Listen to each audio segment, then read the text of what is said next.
बच्चों, welcome back to my channel. आज हम पढ़ने वाला है तुम्हारे पास जो चैप्टर हम पढ़ रहे थे क्लास 12th केमिस्ट्री के अंदर, जिसका नाम था इलेक्ट्रोकेमिस्ट्री, उसके बारे में। एक्चुअली बच्चा पार्टी हमने उसके बाद अंदर क्या पढ़ लिया था, तुम्हारे पास जो जिंक अमलगम सेल है उसके बारे में हम आज पढ़ने वाले हैं। और पिछली वीडियो के अंदर हमने तुम्हारे पास ड्राई सेल के बारे में पढ़ लिया था, जो कि तुम्हारे पास एक प्राइमरी सेल होती है। आज इस चैप्टर को हम फिनिश अप कर देंगे स्टूडेंट्स, और इसका मेन पोर्शन हम पढ़ चुके हैं। जो तुम्हारे पास ड्राई सेल है उसका नाम, दूसरा जो नाम होता है वो होता है लेक्लेंचेज सेल, क्योंकि एक साइंटिस्ट था लेक्लेंचे, उनके नाम पे इसका नाम पड़ गया था लेक्लेंचेज सेल।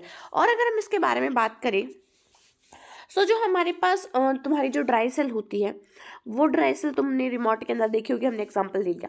आज हम पढ़ने वाले हैं तुम्हारे पास जो सेकेंडरी बैटरी है उसके बारे में, और साथ ही साथ हम डिस्कस करने वाले हैं तुम्हारे पास जो एक और तुम्हारे पास प्राइमरी बैटरी जिसका नाम है जिंक अमलगम बैटरी या जिंक अमलगम ड्राई सेल। आपको इसके नाम से पता चल गया होगा कि इसके अंदर जिंक और अमलगम अमलगम आई थिंक तुम सबको पता होगा कि अमलगम क्या होता है। अमलगम जो है that is a alloy of mercury. Mercury के अलॉय को हम क्या बोलते हैं बच्चा पार्टी? अमलगम बोलते हैं।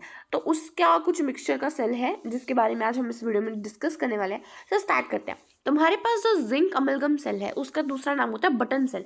बटन सेल से कुछ याद आ रहा है? तुमने बटन शेप के कौन से सेल देखे हैं? मैम, जो हम ना जब जाते हैं ना कहीं भी मेले में से, तो वहाँ से एक फ़ोन लेके आते हैं, उस फ़ोन के अंदर ना ऐसे छोटे छोटे से सेल डलते हैं, डब्बे जैसे ऐसे डलते हैं ना छोटे छोटे सेल, बिल्कुल बटन शेप के। तुमने तुम्हारी वॉचेस के अंदर भी देखा होगा, किसी ने कभी खुराफात करने की कोशिश की हो तो अपने घड़ी के सेल देखे होंगे, तो कितने बटन शेप के सेल आपने। उन बटन शेप के सेल्स को हम बोलते हैं तुम्हारे पास जिंक अमलगम ड्राई सेल, या फिर तुम उसको बोल सकते हो तुम्हारे पास जिंक अमलगम बैटरी। क्या बोल सकते हो तुम उसको? जिंक अमलगम बैटरी भी बोल सकते हो। अगर इसके बारे में हम और डिस्कस करें, तुम्हारे पास जिंक अमलगम बैटरी है उसके जो एनोड पोर्शन, मैंने क्या कहा था तुम्हें एक बैटरी के अंदर बस यही बात रखनी है, वो कौन से टाइप की है, प्राइमरी है या सेकेंडरी। तो जिंक अमलगम बैटरी हमारे पास एक प्राइमरी बैटरी है। और अगर उसके साथ ही साथ हम बात करें, हमें क्या याद रखना है, उसके एनोड पोर्शन पे क्या डाल रखा है हमने, उसके कैथोड पोर्शन पे क्या डाल रखा है, और उसका जो इलेक्ट्रोलाइट हमने यूज किया है वो क्या है। तो अगर हम जिंक अमलगम सेल की बात करें बच्चा पार्टी, तो इसके अगर हम बात करें एनोड पोर्शन पे, हम यहाँ पर लेंगे जिंक और मरकरी। जिंक मरकरी का मिक्सचर मतलब उनका एलोय, और जिंक मरकरी के अलोय को हम क्या बोलेंगे? अमलगम बोलेंगे। मरकरी का अलोय कहाँ भी बन गया ना, दैट इज योर अमलगम। इतनी बात याद रख लेना, ठीक है। तो तुम्हें पता होगा कि जो हमारे पास जो जिंक है वो बहुत ही अच्छा एक रिड्यूसिंग ऑक्सीडाइजिंग एजेंट है। ऑक्सीडाइजिंग एजेंट है नहीं, रिड्यूसिंग एजेंट है। रिड्यूसिंग एजेंट है तो इसका क्या होगा? ऑक्सीडेशन होगा। ऑक्सीडेशन होगा तो क्या करेगा? ये अपने 2 इलेक्ट्रॉन को लूज कर देगा और Zn2 पॉजिटिव के अंदर कन्वर्ट हो जाएगा। ठीक है मैम, इतनी बात समझ में आ गई। कैथोड भी क्या होता है? हमेशा कैथोड पे होगा तुम्हारे पास रिडक्शन। तो जो तुम्हारे पास HgO है, HgO का मतलब मरकरी ऑक्साइड है। मरकरी का जो ऑक्साइड है वो तुम्हारे पास जो ग्रेफाइट रोड उसके अंदर प्रेजेंट होती है, उसके साथ रिएक्शन करेगा और क्या बना लेगा तुम्हारे पास, यहाँ पर क्या कर देगा, उसकी रिडक्शन करवा देगा। Hg जो यहाँ पर 2 पॉजिटिव में प्रेजेंट था, 2 पॉजिटिव में पता होगा ना कैसे आया तुम्हें, ऑक्सीडेशन स्टेट निकालनी तो आती है। जो क्लास 11th का चैप्टर था हमारे पास रिडॉक्स रिएक्शन, उसके अंदर हम पढ़ते थे अबाउट कि कैसे किसी भी ये तुम्हारे पास कोई भी कंपाउंड है, कोई भी एलिमेंट है, उसकी तुम ऑक्सीडेशन स्टेट कैसे निकाल सकते हो, ऑक्सीडेशन नंबर कैसे निकाल सकते हो, वो पढ़ते हैं ना उस क्लास के अंदर, वैसे निकालेंगे। तो HgO का मतलब तुम्हारे पास ऑक्सीजन, ऑक्सीजन पे कैसे चला, 2 negative, 2 negative is equals to, यहाँ पर कोई चार्ज नहीं तो 0 के बराबर रख दो, इधर x लिखोगे। x की वैल्यू क्या रहेगी तुम्हारे पास? x is equals to +2। तो यहाँ पर तुम्हारे पास जो मरकरी है उसकी ऑक्सीडेशन क्या रहेगी बच्चा पार्टी?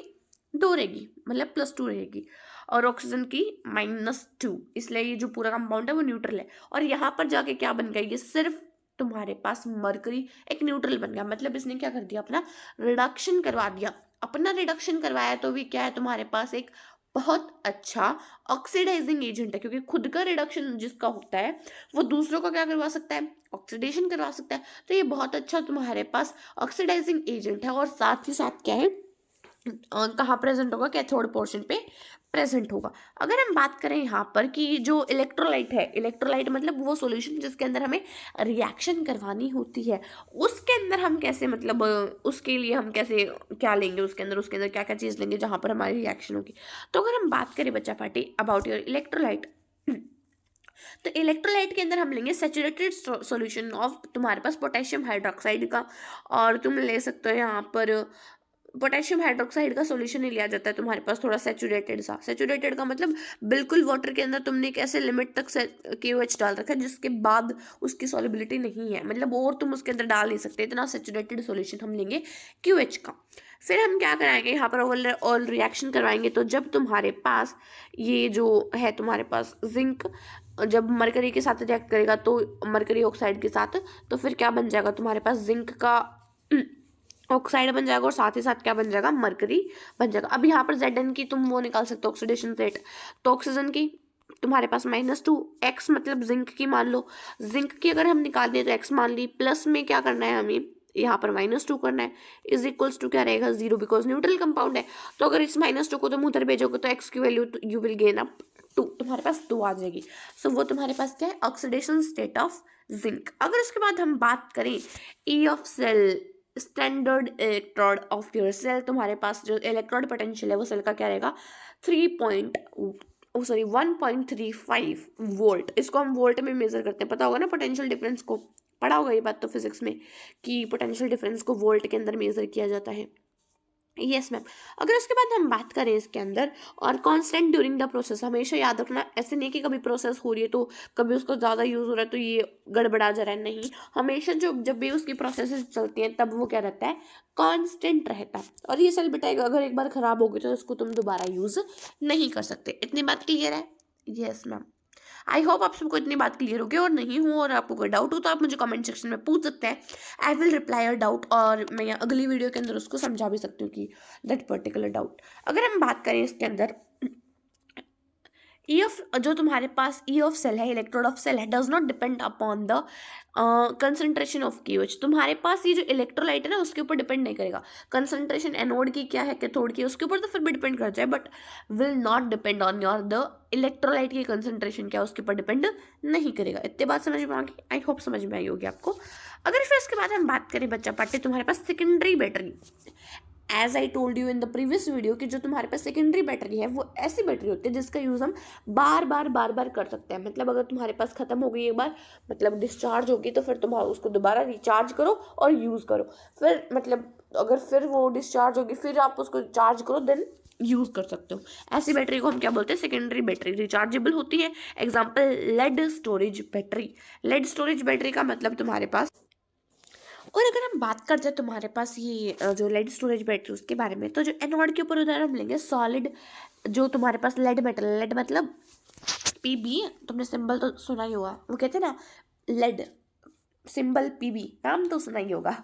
वैसे तुमने लेड के बारे में तो सुना ही होगा, इट्स D ब्लॉक एलिमेंट का, P ब्लॉक एलिमेंट का वो है मेंबर, D ब्लॉक बोलगी स्टार्टिंग में, P ब्लॉक एलिमेंट के अंदर आता है आपके पास वो है ना चरण सिंह सन पंजाब कार्बन वाले ग्रुप के अंदर, उसके अंदर आता है, ठीक है, कार्बन फैमिली का मेंबर है। उसके बाद अगर हम बात करें यहाँ पर कि जो एनोड के ऊपर हम लेंगे यहाँ पर लेड का मेटल, और कैथोड पे हम लेंगे लेड की ऐसी रोड जो कि किसकी बनी होगी लेड ऑक्साइड की बनी होगी।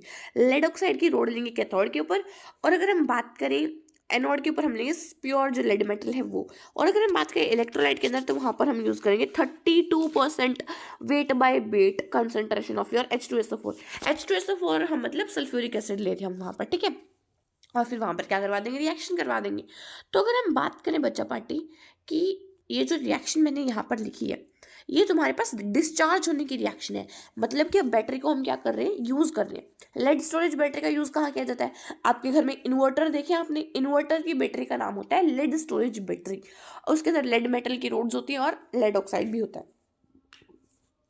और अगर हम बात करें तुम्हारे पास कि जो तुम्हारे पास यहाँ पर सेल की रिएक्शन होगी वो क्या होगी, तो यहाँ पर क्या होगा जो तुम्हारे पास लेड है वो क्या कर देगा यहाँ पर ऑक्सीडाइज हो जाएगा, एनोड के ऊपर है तो ऑक्सीडाइज होगा, और जो तुम्हारे पास लेड ऑक्साइड है वो क्या हो जाएगा रिड्यूस हो जाएगा। क्या हो जाएगा यहाँ पर रिड्यूस हो जाएगा। और अगर हम बात करें यहाँ पर तुम्हारे पास आगे फर्दर सेल की रिएक्शन की, सो लेट्स सी यहाँ पर क्या है तुम्हारे पास जो लेड है वो किसके साथ रिएक्ट कर रहा है PbO2 के साथ रिएक्ट कर रहा है, और किसके साथ साथ में साथ H2SO4 के साथ रिएक्ट कर रहा है, जो यहाँ पर इलेक्ट्रोलाइट है मीडियम प्रोवाइड कर रहा है हमें।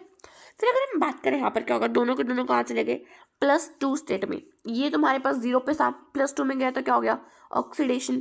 ये तुम्हारे पास +4 में था यहाँ पर गया किसके अंदर +2 के अंदर, यहाँ पर क्या हो गया रिडक्शन। क्या हो गया बच्चा पार्टी रिडक्शन।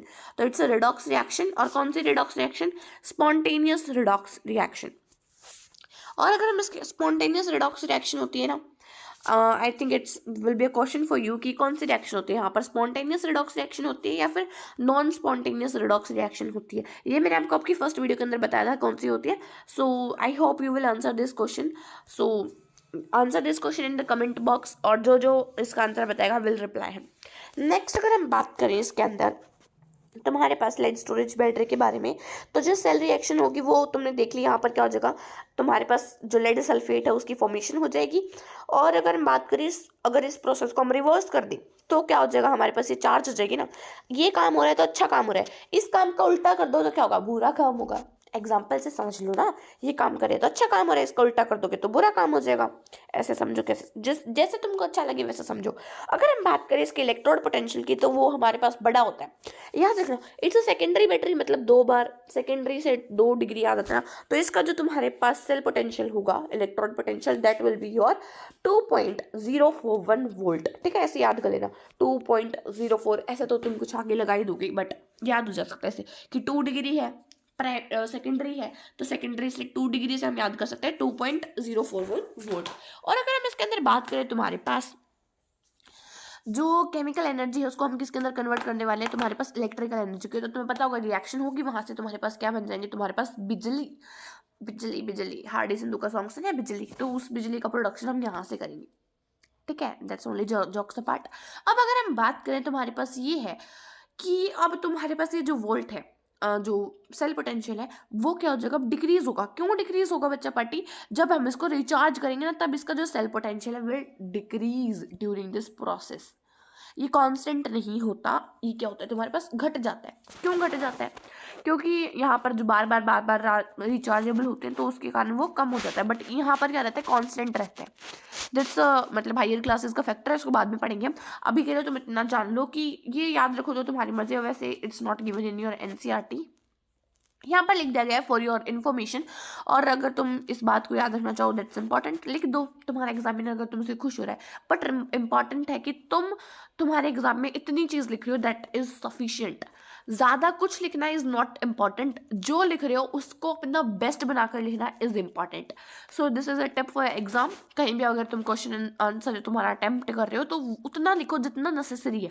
अगर तुम इस जो मैंने तुम्हें बैटरी, सेकेंडरी बैटरी है जो तुम्हारे पास, लेड स्टोरेज बैटरी, इतनी सी जगह में समझाई है, तुम यही लिख के आ जाओगे ना, तो तुम्हारा एग्जामिनर खुश हो जाएगा तुमने देखे। क्यों, वो देखेगा कि बच्चे ने जो लिख रखा है ना, दैट इज सफिशिएंट, वो यहाँ पर सफिशिएंट है जो उसे चाहिए। अब तुम इसको स्टेटमेंट बना के लिखोगे, यहाँ पर रिडक्शन होगा, यहाँ पर होगा, वो कंफ्यूज हो जाएगा तुम्हारी एक एक लाइन को पढ़ने के अंदर। और अगर तुम इस तरीके से अगर तुम अटेम्प्ट करके आ रहे हो तुम्हारा पेपर, तो दैट विल बी हैप्पी। एक आधा डायग्राम का यूज करो।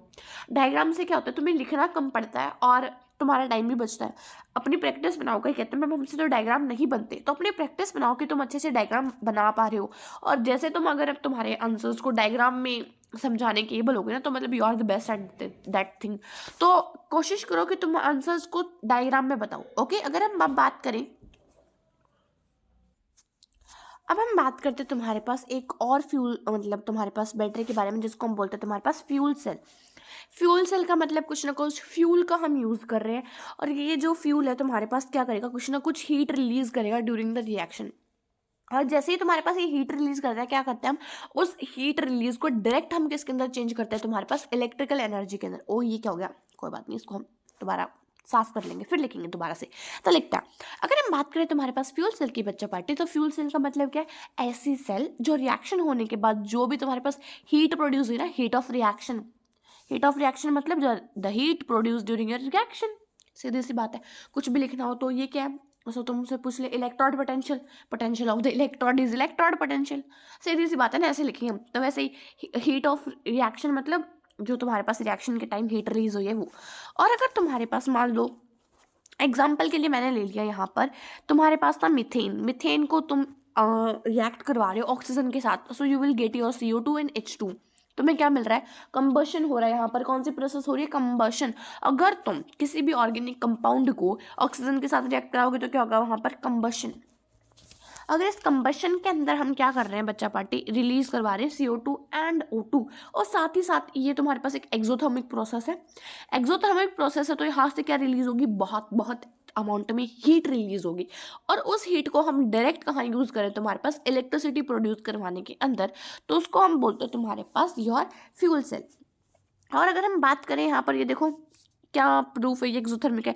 यहाँ पर जो तुम्हारे पास हीट रिलीज हुई है दैट इज नेगेटिव, वो क्या है, नेगेटिव है, नेगेटिव में है। नेगेटिव में किसकी होती है तुम्हारे पास, एंथैल्पी, एंथैल्पी होती है तुम्हारे पास एक्सोथर्मिक प्रोसेस की नेगेटिव में।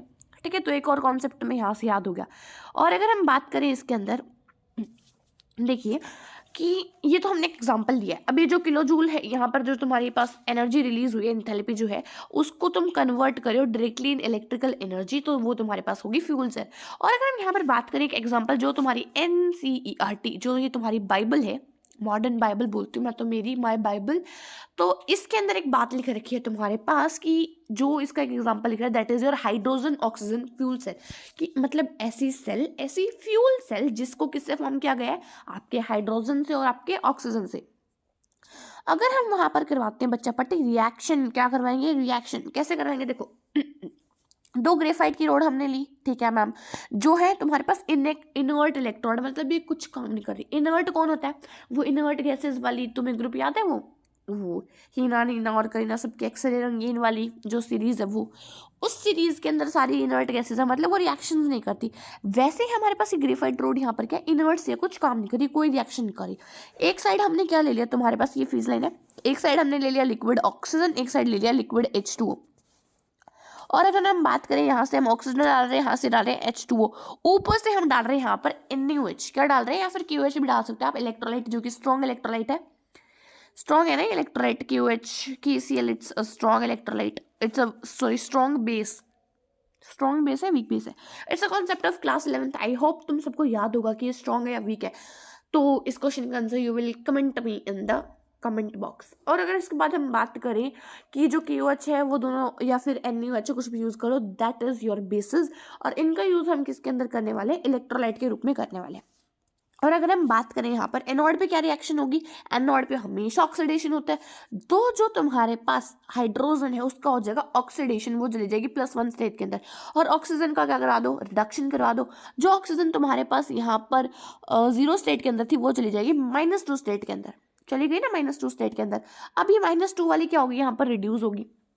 और अगर हम बात करें तो ये रिएक्शन क्या होगी, कैथोड पे ओवरऑल रिएक्शन क्या हो जाएगी, 2H2 + O2 तुम्हारे पास क्या बना रहा है, 2H2O, पानी की फॉर्मेशन हो रही है। साथ ही साथ ये एक्सोथर्मिक प्रोसेस है, तो यहाँ पर बहुत सारी अमाउंट की एनर्जी रिलीज होगी, जिसको तुम डायरेक्ट कन्वर्ट कर दोगे इलेक्ट्रिकल एनर्जी। हाइड्रोजन और ऑक्सीजन की जो फ्यूल सेल है उसकी एफिशिएंसी होती है 70%। याद कर लो, कभी भी तुमसे, कभी भी तुम्हारा जब लक अच्छा हो, तुमसे क्वेश्चन पूछ लिया जाए तो तुम आंसर करके आ सकते हो, है ना। आई विल शो, तुम आंसर करोगे इसको। और एफिशिएंसी ऑफ फ्यूल सेल कैसे निकालोगे, जो उसका ΔG है अपन में उसका जो ΔH है उसको उल्टो सॉरी उसको मल्टीप्लाई कर दो तुम 100 से। मतलब तुम्हारे पास जो ΔG की फॉर्मूला मैंने तुम्हें बताया ना, -ΔNF ΔE, तो माइनस क्यों लगाते हो तुम्हें पता है, यस मैम। जो तुम्हारे पास रिएक्शन होती है स्पॉन्टेनियस, उसका जो ΔG होता है वो होता है नेगेटिव, और उसका जो इलेक्ट्रॉन पोटेंशियल होगा वो क्या होगा, पॉजिटिव। इसीलिए हम उसको साइन कन्वर्जन को ठीक रखने के लिए नेगेटिव लगाते हैं। ΔH करके उसको मल्टीप्लाई कर दो 100 से, फिर तुम्हारे पास क्या जाती है, efficiency of a fuel cell. किसी भी फ्यूल सेल की तुम यहाँ से एफिशिएंसी निकाल सकते हो। अब हमारे पास लास्ट टॉपिक रहता है कोरोजन, जिसको हम जल्दी से कंप्लीट अप करते हैं। देखिए, अगर हम बात करें कोरोजन के बारे में, कोरोजन मतलब कुछ ना कुछ चीज़ खराब हो रही है, हर बार खराब हो रही है मतलब नहीं, कुछ ना चीज़ का कोरोजन हो रहा है, मतलब उसके ऊपर कोई ना कोई और लेयर बन रही है, कोई ना कोई नया सब्सटेंस बन रहा है। अब देखो तुम्हारे पास क्या होता है, कोई भी मेटल है, मेटल का सरफेस मान लो तुमने आयरन ले लिया Fe, कॉमन यही लेके चलते हैं हम। सिल्वर भी ले सकते हो तुम, सिल्वर की ज्वेलरी देखिए ना तुमने, अजीब सी हो जाती है, ब्लैकिश सी। और तुम ले सकते हो टार्निशिंग हो जाना, उसका मतलब अजीब सी लेयर बन जाना तुम्हारे सिल्वर के ऊपर। और पीतल के बर्तन, कॉपर के यूटेंसिल्स तुमने देखे, जिसको हम दिवाली पे हर साल साफ करते हैं, अगले साल फिर देखेंगे तो अजीब सी ग्रीन लेयर उसमें दिखती है हमें। हाँ, वो तुम्हारे पास क्या होता है, उसकी कोरोजन ही हो रहा है। और अगर हम बात करें इसके अंदर आयरन के एग्जांपल के साथ, क्योंकि आपकी एनसीईआरटी जो है आयरन के एग्जांपल को एक्सप्लेन करती है, तो देखिए तुम्हारे पास कोई भी मेटल सरफेस है, उसको तुम एटमॉस्फेयर के साथ रिएक्ट करवा रहे हो, एयर के साथ रिएक्ट करा रहे हो। एटमॉस्फेयर में क्या है, बहुत सारी गैसेस है, हाइड्रोजन है, ऑक्सीजन है, नाइट्रोजन है और साथ ही साथ वाटर वेपर्स भी प्रेजेंट है। उसको क्या करा रहे हो तुम, उससे क्या बन रहा है तुम्हारे पास oxidise film and form metal oxide या मेटल कार्बोनेट बन रहा है। Example this process is known as, बस ये तुम्हारे पास जो भी प्रोसेस है वो तुम्हारे पास कोरोजन है। अगर कोई भी बोर्ड एग्जाम तुमसे क्वेश्चन पूछ ले व्हाट इज कोरोजन, तो तुम क्या लिखोगे, if any metal oxide if many metal surface react with the atmosphere or air, it will form oxidize होगी and form your metal oxide, metal carbonate or etc. This process is known as your corrosion. It's spontaneous process बच्चा party, मतलब इसका delta G होगा negative. क्या होगा तुम्हारे पास, gives free energy negative. और अगर हम बात करें एग्जांपल का rusting of iron, as I told you, उसके ऊपर अजीब सी ब्राउनिश लेयर तुमने देखी कि यहाँ पर ये रिएक्शन लिखी हुई है तुम्हारे पास रस्टिंग ऑफ आयरन की, जो मुझे लगता है सभी को लगभग पता ही होती है। इसके अंदर क्या होता है तुम्हारे पास, Fe2 positive ions further oxidize by the air and form Fe3 positive as rust. इसको बाद में पढ़ेंगे। देखो आयरन था, आयरन तुम्हारे पास कन्वर्ट हो गया Fe2 पॉजिटिव के अंदर और 2 इलेक्ट्रॉन रिलीज कर दिए, this is your anode part, ऐसे याद कर लो। ऑक्सीजन क्या होगा तुम्हारे पास, जाके OH नेगेटिव के अंदर चला गया और यहाँ पर क्या हो गया, रिड्यूस हो गया। और अगर हम बात करें यहाँ पर तुम्हारे पास कि जो ओवरऑल रिएक्शन आती है हमारे पास, उसको तुम ऑक्सीडेशन रिडक्शन से मत देखो, इसको सिंपल देखो। जो तुम्हारे पास आयरन था वो कन्वर्ट हो गया Fe2 पॉजिटिव के अंदर, ऑक्सीजन था वो तुम्हारे पास OH नेगेटिव आयन तुम्हें दे रहा है पानी के साथ। पानी कहाँ से आया, अरे एटमॉस्फेयर में था, पहले से प्रेजेंट था। ऑक्सीजन कहाँ थी, पहले से एटमॉस्फेयर में थी। तो देखो एयर के अंदर क्या है तुम्हारे पास, पानी है, ऑक्सीजन है, वो इस मेटल की सरफेस के साथ रिएक्ट कर रही है और ये मेटल का सरफेस अपने इलेक्ट्रॉन देता जा रहा है, देता जा रहा है, देता जा रहा है और ऑक्सीडाइज होता जा रहा है। और अगर हम इसके अंदर बात करें तुम्हारे पास जो ओवरऑल रिएक्शन आती है वो तुम्हारे पास क्या आती है कि जब तुम्हारे पास आयरन ऑक्सीजन के साथ रिएक्ट करता है और तुम्हारे पास पानी के साथ रिएक्ट करता है, तो यहाँ पर तुम्हें मिलता है 2Fe2 पॉजिटिव आयन्स, मतलब एक oxidized form of iron, plus में तुम्हें क्या मिलता है, 4 हाइड्रोक्साइड आयन मिलते हैं और मेनी बोरोस प्रोसेस होती है। अब अगर हम बात करें जो Fe2 पॉजिटिव है आगे एयर के साथ रिएक्ट करेगा, एयर के अंदर पानी भी है, ऑक्सीजन भी है और यहाँ पर एक और अच्छा कार्बोनेट आयन की फॉर्मेशन, एक कंपाउंड की फॉर्मेशन कर लेगा, that is your Fe2 positive and O3 negative dot XH2, मतलब ये पानी की अमाउंट है जो वेरी करती है रिएक्शन के अकॉर्डिंग। अगर हम बात करें एक not process, that is your Fe2 positive ion is further oxide by air and form Fe3 positive और ये Fe2O3। कैसे मैम, यहाँ पर तो 2 पॉजिटिव के था, अब हमारे पास जो ऑक्सीजन क्या आयरन क्या चाहेगा, मैं और अच्छी स्टेबल स्टेट में चला जाऊँ। उस स्टेबल स्टेट के अंदर जाने के लिए ये अपना एक इलेक्ट्रॉन और लूज करेगा और Fe3 पॉजिटिव बन जाएगा। वो Fe3 पॉजिटिव तुम्हारे पास आगे एयर के साथ रिएक्ट करेगा और तुम्हारे पास क्या बना लेगा, और रस्ट की फॉर्मेशन करता जाएगा। अब ये जो कंपाउंड तुम्हारे पास बना ना Fe2O3 डॉट XH2, इसको तुम रस्ट भी बोल सकते हो और हाइड्रेटेड फेरिक ऑक्साइड भी बोल सकते हो। हाइड्रेटेड मतलब इसके अंदर पानी भी है और फेरिक मतलब आयरन भी है और ऑक्साइड मतलब ऑक्सीजन भी है। तो बच्चा पट्टी आज हमारा ये चैप्टर होता है कंप्लीट। अगर आपको इस पूरे के पूरे चैप्टर में कहीं भी किसी भी टॉपिक में डाउट है तो आप मुझे कमेंट सेक्शन में बता सकते हैं, I will reply your doubt, या फिर मैं उसको अलग से कोई सेपरेट वीडियो बना के उसको आपका डाउट सॉल्व भी करूँगी अगर बहुत सारे बच्चों को आ रहा है तो। और अगर आपको मेरी वीडियो पसंद आई हो तो उसको लाइक करना मत भूलिए और मेरे चैनल को सब्सक्राइब करना मत भूलिए। Thank you and keep supporting.